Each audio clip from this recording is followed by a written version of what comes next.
As of June 2022, the Apple II is 45 years old. So we just wanted to talk about it quickly, kind of give our history and thoughts on the Apple II. I'll just quickly just say that I'm sure if you're listening to this podcast, you know what the Apple II is. Yeah, like I said, it was released in 1977 in June. It was 1 megahertz at the time and widely used for business and education. Had a ton of games for it and invented by Woz. Pretty much. Mm-hmm. And there were many, many different versions. The Plus, the E, the C, the GS, with ProDOS and DOS 3.3, and eventually GSOS. And who cares about that stuff? What games did you like on it? The funny thing for me is I probably played fewer Apple II games than you think. This was the first computer that I ever owned as a kid, but we didn't really have like an Apple II. We had a clone. So, yeah. Well, so here's kind of the background. Like, you got to go back to it was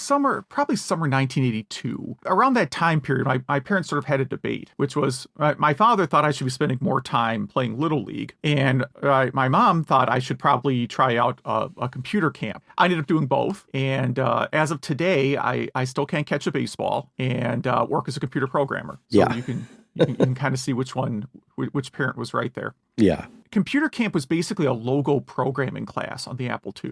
Do you ever do Logo? It was ahead of its time. It was super easy. I've read it. I've never actually written anything in it. I mean, basically, it teaches like the basics of like functions and subroutines is what you learn from it. Mm-hmm. And it's faster than BASIC, right? I don't know if you can really compare the two that way, because Logo is just meant to do drawings. It's purely a system to draw graphics. Okay. And like if I was to draw a bunch of lines in BASIC, Logo indeed does that fast. But that's really what all it's for. It's a drawing program where you define what you're drawing through early subroutines. So that led to us getting a Franklin Ace computer. So that is an Apple II, I believe Apple II Plus clone. It's had to have been cheaper than the Apple. That's probably the reason why we got it instead of an actual app. And it was just from some sketchy local computer shop. All right. So you can imagine a town that has like an old fashioned main street, and somewhere on that main street is a sketchy computer shop. Because they would also sell you like games, which would be just, discs with a handwritten label and the name of the game on it. So clone Apple systems and full on bootleg software. I really don't think I owned a legit copy of any Apple II software until like the 1990s. I think you're not alone there. I think that was very common.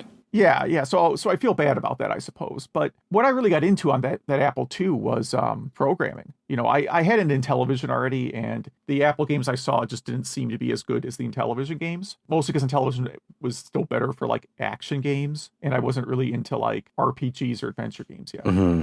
And that's what I mostly did on it, was a lot of getting those computer magazines that had sample programs and then writing them and, modifying them, seeing what else I could do with it. So I probably spent far more time on the Apple II doing that. And then even as I got older, I would do like hardware hacks on it. I did like a RAM upgrade on that computer, which is the thing you could do. It's totally useless because you would then need software that could support the additional RAM. Yeah. So I would say I got my first like legit Apple software when I started working at the game store, and the Apple software at that point was one shelf labeled clearance, and it was like all the gold box D&D games for 99 cents. They just wanted to get rid of that stuff, but no one was buying it. So then I played a few of those, and then at some point I went off to college and all that stuff got thrown out. What about you? You did a lot more gaming on it looks like. Yeah, well, I was lucky enough to have one or two Apple IIs, I don't know if they're E's or whatever, in my elementary school. I remember them being either on a cart, being wheeled from class to class, or just in the library. So I got to see some educational stuff on there. And then at my cousin's house, he had an Apple II Plus, I think. And that's where I saw King's Quest for the first time. And that changed my life. I really think it was a combination of that game and Super Mario Brothers that made me a gamer, and King's Quest made me a PC gamer. But, the graphics blew me away. His stepdad at that time got the first Macintosh, and both my cousin and I were just like, why? It felt like a step backwards. Because it was black and white? Or Pretty much, yeah, exactly, yeah. In third grade, my parents got us an Apple II GS from Egghead Computers. we were very lucky to get that. I think my parents chose very wisely instead of a Mac, and even a IBM compatible back then. Yeah. And it was a Woz edition. I still have it. I have fond memory of the game it came with, kind of air quotes on that one, that taught you how to use the mouse. You would drag a car down a road and you would try not to hit the sides, kind of like an operation type game. And, it'd make a honky noise if you hit the side. I think you had to swat flies or something. And that's how it taught you to double click, maybe. Those memories are fuzzy, but we did have Jet and King's Quest 3, Space Quest. Now, I always pronounced it Karateka, but I know I'm wrong. Shoplifter. Wings of Fury. Now, we did also have Print Shop, which was not like Photoshop or anything like that. You almost just dragged assets and maybe colored them. But the way my mom used it, I'm pretty sure it was just a way for Apple to sell ink ribbons. The thing is, back then, the printers lasted about 1,000 times longer than a modern day printer. You did use up a lot of ink making like a banner on Print Shop, like a happy birthday banner that spanned multiple connected pages. Yes.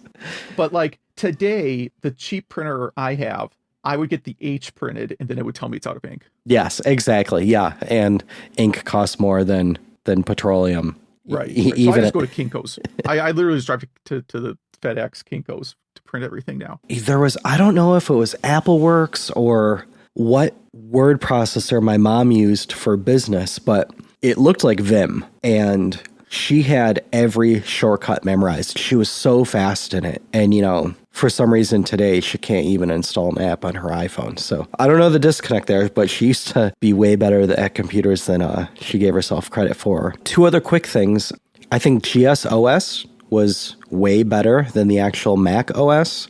It looked just like Mac OS, but it was color and had a few features that didn't end up in Mac OS, I want to say until like version 5. And I just think the 2GS was sabotaged by having a very slow 16-bit processor. I think it would have been much more successful had it had, like an 8 megahertz processor. One of the things I put in my notes here is how, like, we will never in a million years see an Apple II Mini. The Apple computer today is basically unrecognizable from the Apple computer in the 1980s. The Apple of the 1980s, if it existed today, would definitely be releasing like a highly hackable Apple II Mini. They had the Raspberry Pi mentality back then.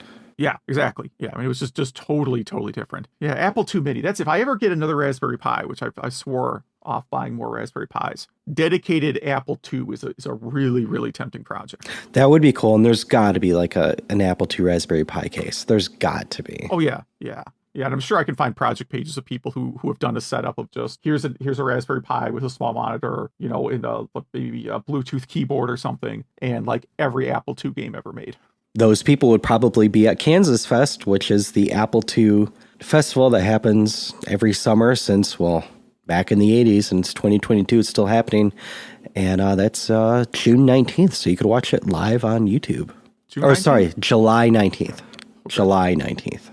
One of the other things I learned about Apple II is that, like, I learned how to program on it, but some people, like, a lot younger than me also learned to program on it. So quite a while ago, I had a coworker from India who was minimum 15 years younger than me, I would say. We were talking one day, and he had mentioned that he learned to program on an Apple II. I'm like, how is it you learned to program on Apple II? And he's like, oh, well, in India, I didn't have any money. And on the weekends, my father would go to the electronic scrapyard. And his father apparently was a hobbyist, and he'd just get, like, random computers from the electronics scrapyard. And that's where I learned that a lot of these electronics recycling events that they have, that stuff just gets dumped in India, and then people there scavenge it. Yeah, I mean, it's both sort of mortifying because you think you're donating stuff and it's being recycled somewhere, and it's not. It's just ending up in a landfill in a place you can't see. But also sort of a little bit inspirational, like, oh, okay, you can get a really old computer and learn enough about how computers work and how programming works that then you can get a job as a programmer and be successful. Yeah, that part's cool.